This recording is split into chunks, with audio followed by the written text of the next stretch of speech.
लोग देख रहे हैं आजाद साधना यूट्यूब चैनल। आप देख लिए स्प्राइट के लिए मेरी बीवी गुस्सा हो चुकी है, जैसे मुँह बांध के खड़ी हो गई, बोल रही मैं स्प्राइट नहीं पीऊँगा, इतना सा बचा हुआ है। तो दोस्तों देख रहे हैं छोटा सा स्प्राइट लिए, इसलिए ये गुस्सा हो चुकी है, बोल रही थी बड़ा वाला हमको चाहिए, बड़ा वाला। आप लोग देख रहे हैं बड़ा वाला स्प्राइट मांग रही है, गुस्सा हो चुकी है। इधर आओ, जो पियो ना, इतना सा बचा है इसलिए नहीं पी रही है, हम ही पी लेते हैं। गुस्सा हो जाएगी, लो ना, बोल रहे पी लीजिए। आप लोग देख रहे हैं, बोल रही है बड़ा वाला स्प्राइट पियेंगे, इस बहुत छोटा है। अब बड़ा वाला जाएं बाजार में लें, फिर इनको पिलाएं। बहुत गुस्सा हो चुकी हैं, थोड़ा सा ले लिए तो मुंह बांध के खड़ी हो गई है। कुछ बोलो। कुछ नहीं बोलूँगी, चलिए। स्प्राइट के लिए गुस्सा हो चुकी है, आप लोग देख सकते हैं। हाँ। ना पियो ना।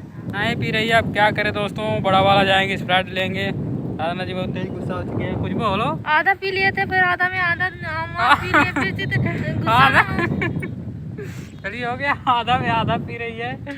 आप लोग कमेंट में बताइए कि स्प्राइट पीना चाहिए भाभी जी को कि नहीं पीना चाहिए, है ना, पीना चाहिए स्प्राइट। आप लोग देख रहे हैं, बाय बाय। अब हम लोग चलते हैं आगे की ओर, ये डब्बा फेंक देते हैं, दूसरा स्प्राइट लेंगे। बाय बाय इनको पिलाने के लिए, थैंक यू। बोलो बाय बाय। नहीं बोलेंगे, चलिए बाय बाय।